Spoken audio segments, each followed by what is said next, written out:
Assalamualaikum warahmatullahi wabarakatuh. Halo semuanya, perkenalkan nama saya Ilman Nafiah, perwakilan kelompok 1HBKB. Jadi di sini kami akan mempresentasikan hasil diskusi kami terkait survei etnobotani tumbuhan obat Swapong Utara di Botswana Timur tentang kasus tumbuhan dari desa Moswe dan Solwane. Untuk lebih jelasnya, tonton terus ya. Masuk ke materi, pertama-tama saya akan memperkenalkan anggota kelompok saya.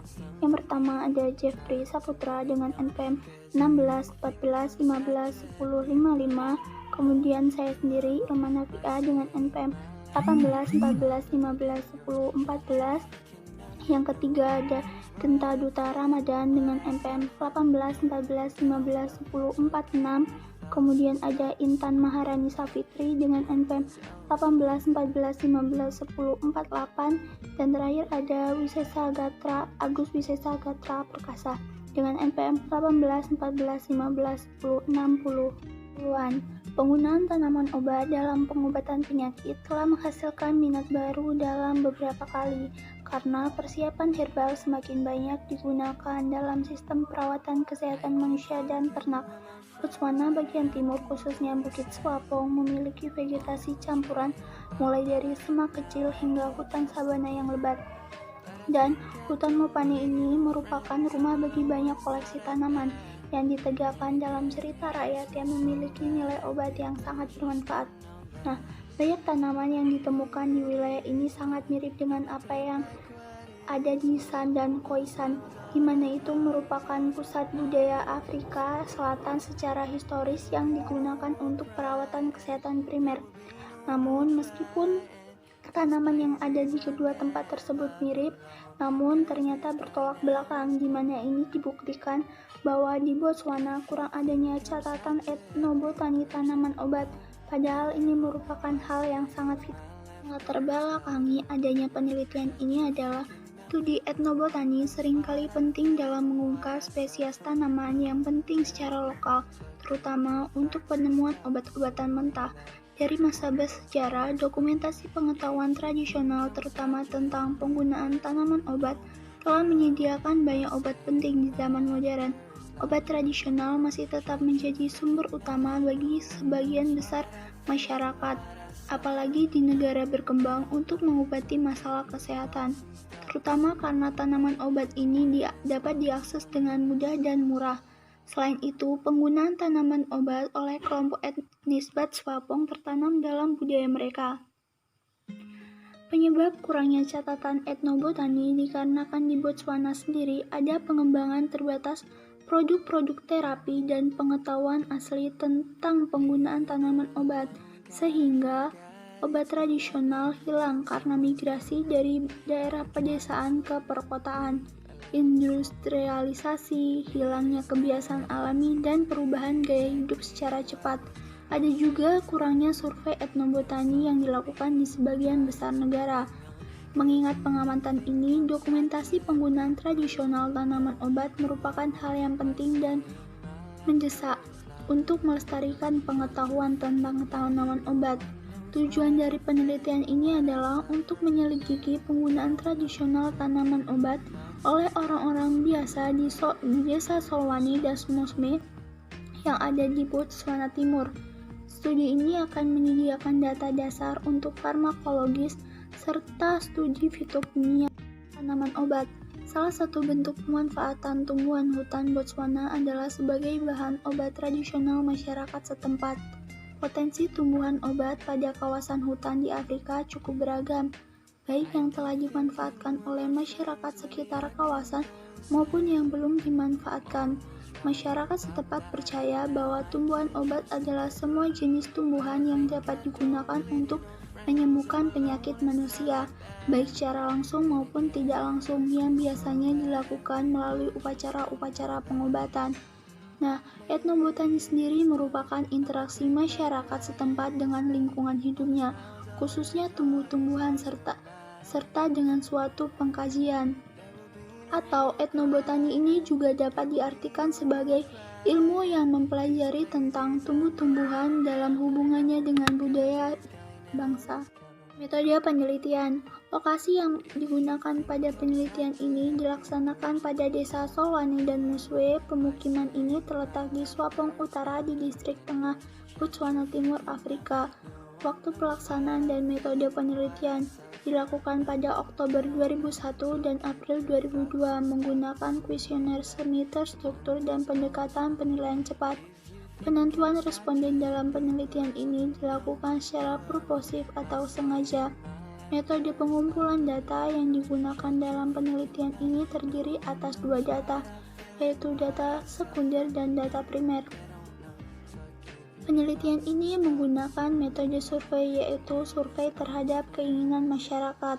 Pada jenis HBK yang akan dimanfaatkan disesuaikan dengan sosial budaya masyarakat dan survei terhadap jenis tanaman obat di Botswana Timur. Bahan-bahan yang digunakan pada penelitian ini tentunya tanaman obat-obatan yang digunakan berjumlah 69 tanaman obat.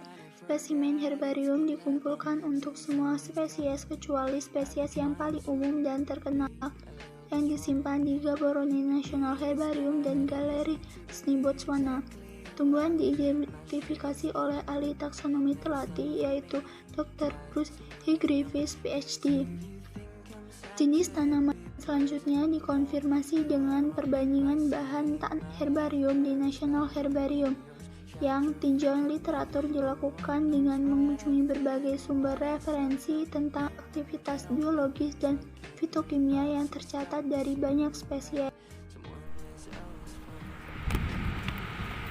Lokasi penelitian ini dilakukan di Solwen yang berjarak 370 km dari ibu kota Gaborone dan terdapat kurang lebih 3.000 kepala keluarga, sedangkan Muswen itu terletak 380 km dari ibu kota Gaborone dan beranggotakan kurang lebih 2.000 kepala keluarga.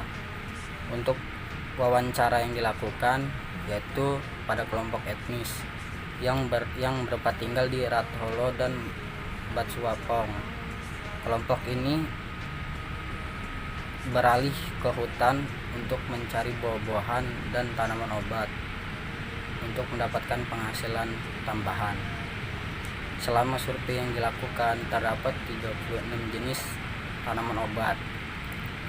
Untuk hasil dan pembahasan yang pertama itu sebanyak 69 pengguna obat yang berasal dari 36 jenis spesies tanaman memiliki 22 keluarga botani dikumpulkan dan didokumentasi dalam penelitian ini. Kedua itu bersama dan luas penggunaan tumbuhan asli. Terapi ini juga melibatkan praktek ritual dan koneksi leluhur. Dan yang ketiga itu penelitian ini juga mengumpulkan beberapa kegunaan baru yang menarik yang dicatat untuk tanaman obat terkenal.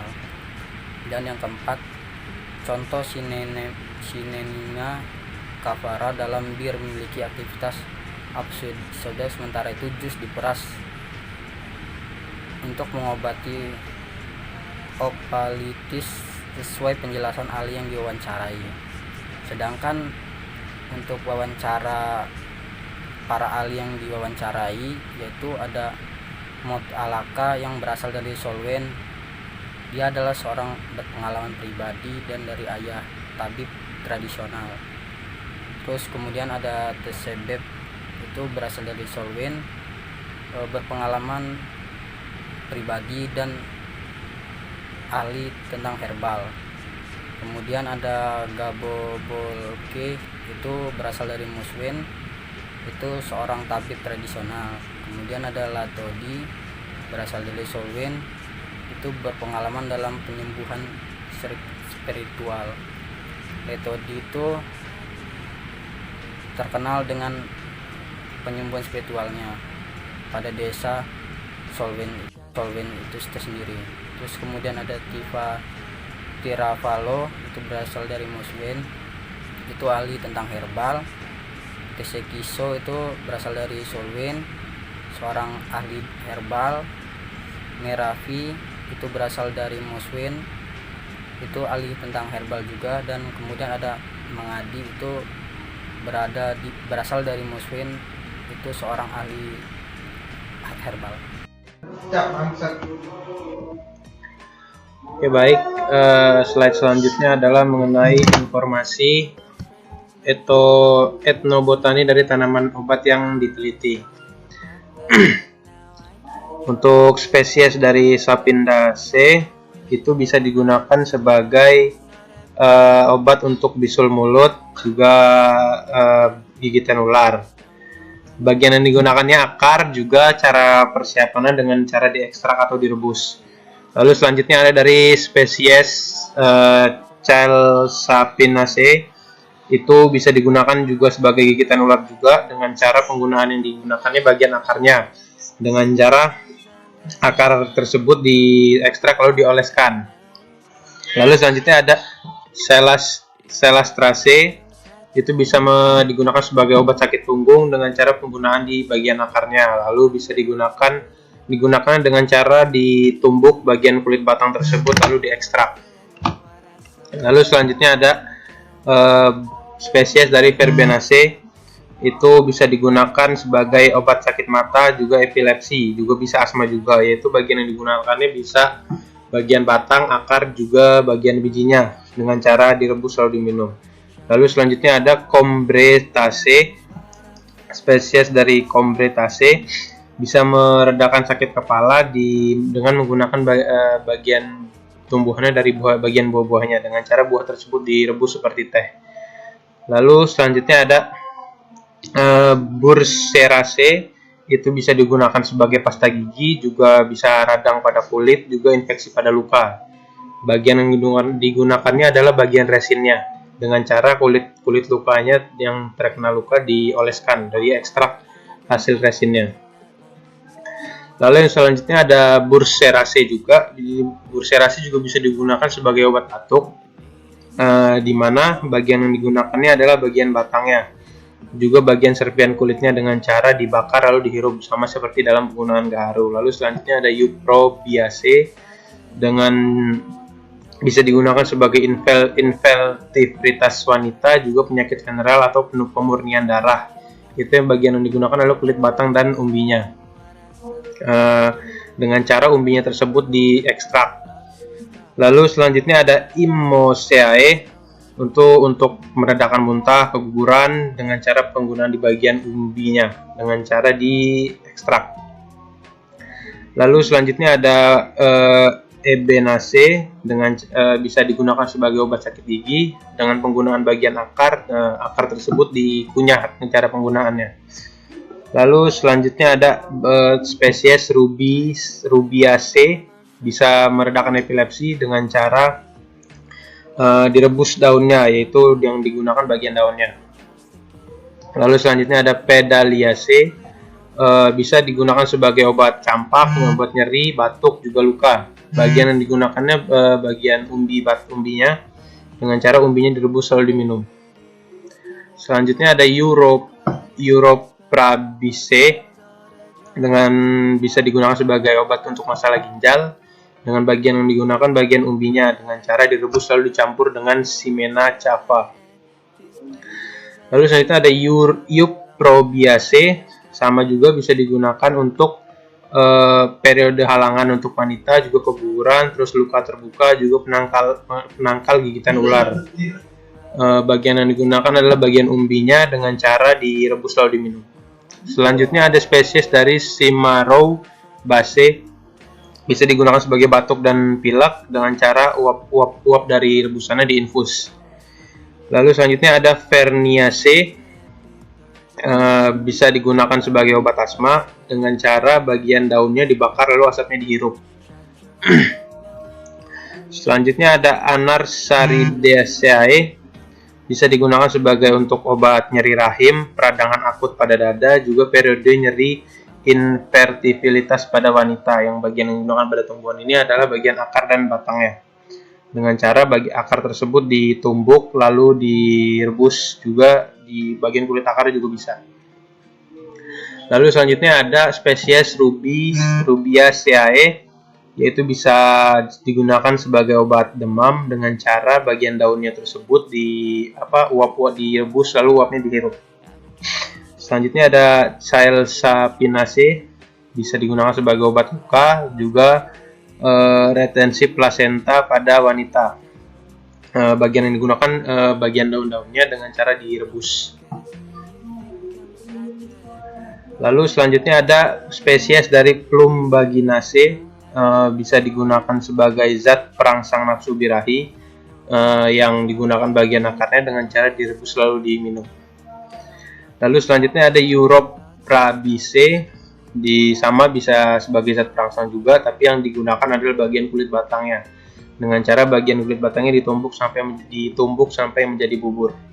Lalu selanjutnya ada Anarsaridaceae, dengan cara bisa digunakan sebagai untuk malaria, bisa untuk memperkuat otot-otot di bagian vagina wanita, juga bisa untuk nyeri punggung. Bagian yang digunakan adalah kulitnya, juga bagian buah-buahnya.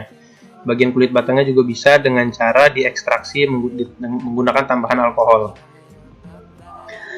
Selanjutnya ada Polygalaceae, bisa digunakan sebagai obat batuk, juga sebagai obat sakit punggung. Bagian yang digunakan adalah bagian akar dengan cara direbus lalu diminum. Selanjutnya ada Euprobiaceae, bisa digunakan sebagai obat diare anak-anak, juga untuk opramia. Dengan digunakan pada bagian akarnya, akar ini direbus lalu diarahkan ke mata, jadi uapnya dibiarkan diarahkan ke mata. Lalu ada Combretaceae, bisa digunakan sebagai obat diabetes, juga luka. Yang bagian yang digunakan kalau untuk diabetes bagian kulit batang, sedangkan kalau luka bagian daun-daunnya. Kalau bagian kulit batangnya dengan cara ditumbuk, sedangkan kalau yang dedaunan bisa dioleskan kepada bagian yang terkena lukanya. Baik, saya akan melanjutkan presentasi. Jadi tanaman selanjutnya yaitu Ximenia chalvason atau Olaceae, memiliki nama lain yaitu Moretalo glaucoma atau sorghum. Jadi tanaman ini bisa mengobati afrodisiak dengan cara rebusan daunnya itu kita jatuh ke mata dan bubuk akar diambil dalam bir. Tanaman ini merupakan tanaman jenis pohon. Selanjutnya Zehrania Myrtle atau nama lainnya itu bunga keledai. Nah, bunga keledai ini bisa mengobati sakit kepala dan juga sakit perut, tergolong dengan umbi-umbian. Nah, umbi ini bubuk kering digunakan sebagai bubur. Tanaman Misiricus micronata white atau nama lainnya yaitu daun kerbau. Nah, tanaman ini dapat mengobati penyakit saluran kemih dan juga batuk kronis. Tanaman ini yang dipakai itu merupakan akarnya dengan cara mabuk infus akar, mabuk ekstrak akar, dan tanaman ini tergolong dalam pohon. Nah, berikut merupakan presentasi distribusi bagian tanaman yang sering digunakan. Yang paling banyak yaitu bagian akar sebanyak 80%. Dapat kita lihat pada presentasi berikut.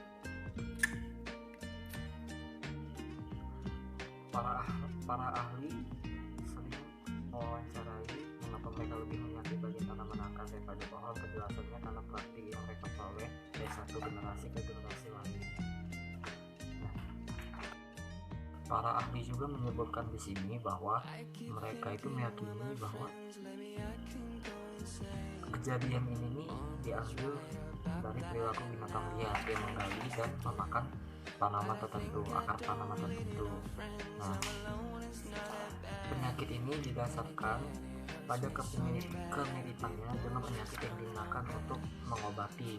Nah, disebutkan bahwa dalam hal ini sebagian besar akar yang menyerupai kemiripan penyakit yang mereka tangani, misalnya akar yang digulung seperti ular digunakan sebagai penangkal ular, itu memiliki preferensi mempersiapkan obat tradisional mengikuti alasan ilmiah bahwa akar umumnya mengandung konsentrasi tinggi senyawa bioaktif. Nah, dalam sudut pandang konservasi, panen akar ini dapat menyebabkan penipisan tanaman. Jadi, kita sering menggunakan akar dari tanaman tersebut untuk penggunaan obat. Kita juga bisa menyebabkan penipisan tanaman ini. Selanjutnya juga, para ahli di daerah itu yang diwawancara itu menyebutkan bahwa mengetahui hal ini, dan ketika mereka memanen, tidak semua akar itu dicabut, melainkan disisakan beberapa untuk kelanjutan. Para ahli juga menyebutkan bahwa perlunya intervensi ilmiah seperti domestikasi tanaman yang paling dicari di kebun botani, ataupun juga analisis bagian tanaman lain untuk melihat apakah mengandung bahan aktif yang sama yang ditemukan di akar, seperti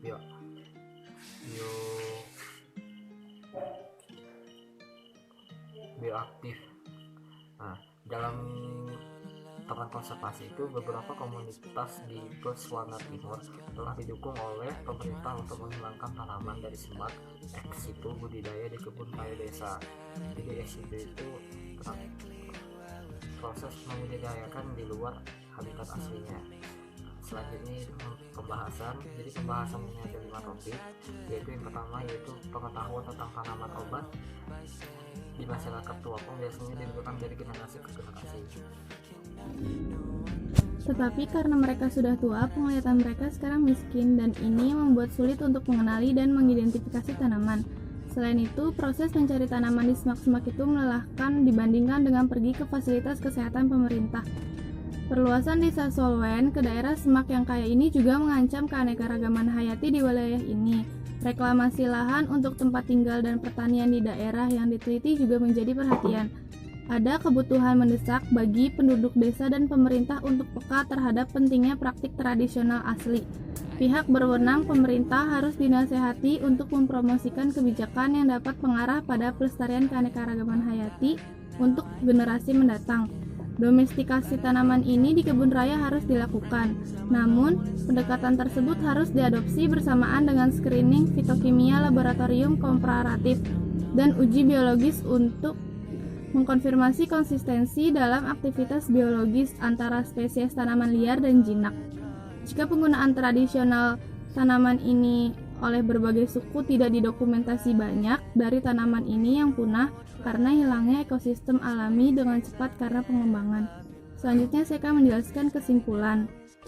Yang pertama yaitu dengan total 69 penggunaan obat tercatat dari 36 spesies yang sesuai dengan 22 keluarga botani etnomedicine di daerah yang diteliti mewakili sumber pengetahuan tradisional yang belum dimanfaatkan dan sumber potensial senyawa timbal baru dalam pengembangan alat terapi aktif secara farmakologis.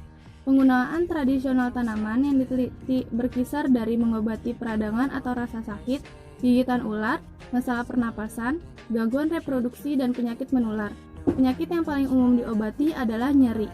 Di seluruh keluarga botani yang diteliti, akarnya adalah bagian tanaman yang paling umum digunakan. Yang kedua, yaitu karena relevansi tanaman liar asli dalam meningkatkan kesehatan, promosi pendekatan konservasi terus berlanjut. Diperlukan flora, obat, dan keanekaragaman hayati, khususnya di daerah yang terancam dipelajari. Informasi yang disajikan di sini tidak lengkap mungkin dapat membantu dalam upaya di masa depan untuk memberikan sintesis etnomedicine Botswana yang lebih lengkap. Penting untuk mendokumentasikan penggunaan obat tanaman, obat tradisional di seluruh wilayah sebelum pengetahuan tersebut hilang. Secara keseluruhan, tanaman yang diidentifikasi sebagai obat herbal dalam pengelolaan berbagai menghadirkan potensi yang besar untuk penelitian ilmiah lebih lanjut yang dapat mengarah pada penemuan.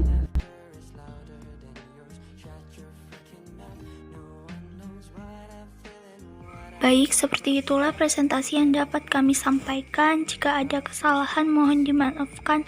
Saya tutup. Wassalamualaikum warahmatullahi wabarakatuh. Terima kasih.